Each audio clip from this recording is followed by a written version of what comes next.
Hey folks, welcome back to another episode of Freewheeling. I'm here in Warwick University lecturing to a group of 150 graduates at the IVC Graduate Academy tomorrow. Super excited about that.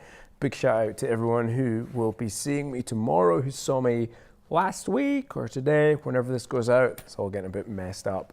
Anyway, today's question, very international today. Tracey, who's in Australia, asks, is there some way or some advice that you as practice managers or you as young doctors or old doctors can improve what happens in your exam room to what actually is happening out the back in your practice, i.e. the stuff that you're seeing and you know is a problem with the animals? How do you get more of that actually to happen? Like the stuff you need those animals to receive, the treatments, the investigations, whatever. How do you get those things to increase when you've recognized them in the exam room, but they don't get booked in out front with the reception team?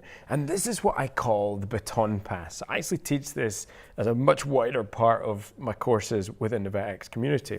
But let me tell you what the Baton Pass is. So you've done all of the pre-stuff building up to that. You've recognized the problem. Let's assume you've communicated what that problem is and why the owner needs to take action successfully enough that they're motivated to do something about it.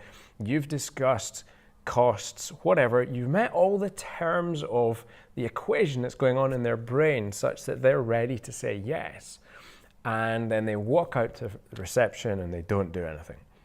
This is because they walk over what I call the void in veterinary practice. Okay, the void is a little hole. It's a trans-dimensional hole, which means it's enormous, and also you can't see it, but it exists, and it can be big or it can be small. But in that hole, all of the information you imparted into the client's brain, assume that it is going to try and fall in that hole, and they're going to get to that reception desk, and there's going to be nada of all of the information you've carefully imparted in their brain by the time they've taken those 5-yard steps to the front desk.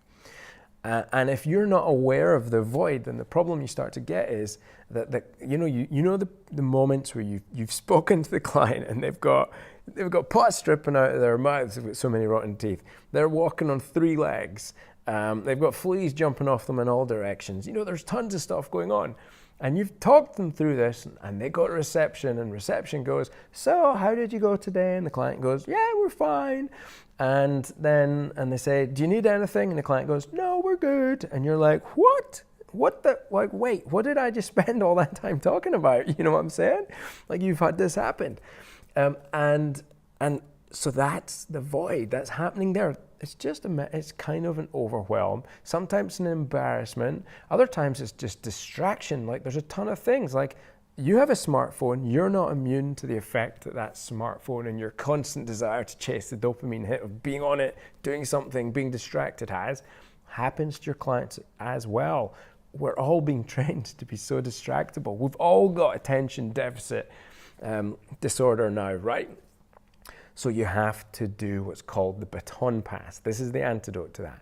And what this is you chaperone them, which means you walk with them step by step to the reception desk, and you very kindly, now always with kindness, always with warmth, and always with respect for what else is going on in the exam or the reception area. Like, if it's bedlam and it's all kicking off there, this probably shouldn't be happening in reception. If it's a sensitive conversation, like the animal's old or ill or might have a terminal disease, probably this conversation shouldn't happen there.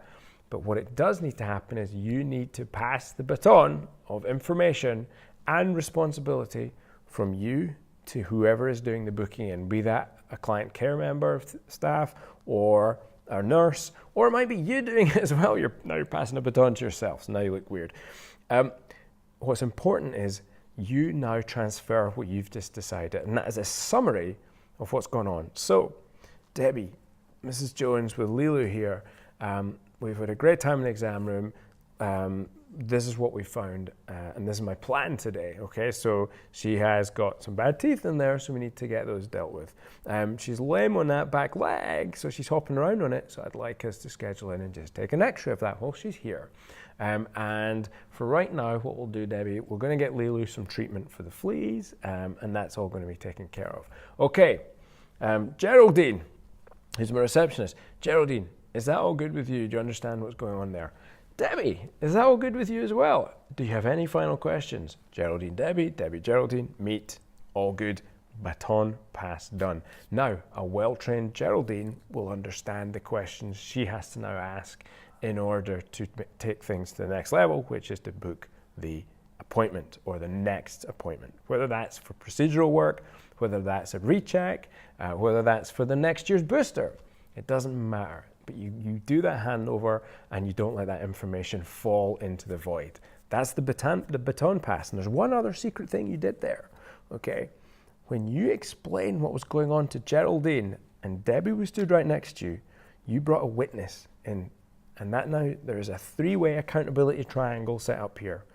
So Debbie, if she's going to say no, cannot just have in her head that Geraldine knows nothing about this, so she's not going to feel guilty about it. Now that is a little psychological manipulation, indeed it is, but it's for a good purpose because Lilu has got a festering mouth with sore teeth. Lilu's walking on 3 legs, and for the want of a dental and some arthritis medication, you could make an enormous difference to Lilu's quality of life.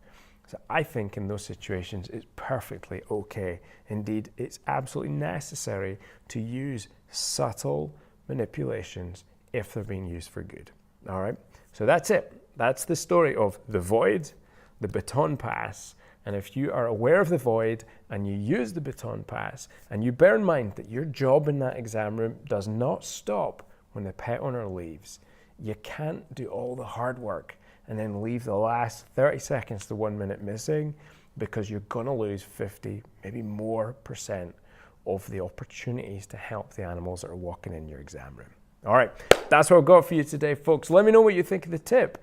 Leave some feedback either in the comments section or via a review if you're listening to this as the podcast version. On the blog, on the Facebook, shout it out. And of course, as always, if you have a question for me on freewheeling, do not be shy. Chuck them in. We don't bite. I will just give you answers. My intention, my desire, my need is to offer you value and to help you, if you're a vet, have a better time in practice, because I damn well believe this is the best job in the world. And if you're a practice owner or manager, then it's learn how to help your team to have the best damn job in the world, because that is how you have the best damn business in the world. All right, take care. Be safe. Be well, be happy from Warwickshire, the land of Shakespeare. There was a damn sight better wordsmith than me. This is Dr. Dave saying have an awesome week. See you soon.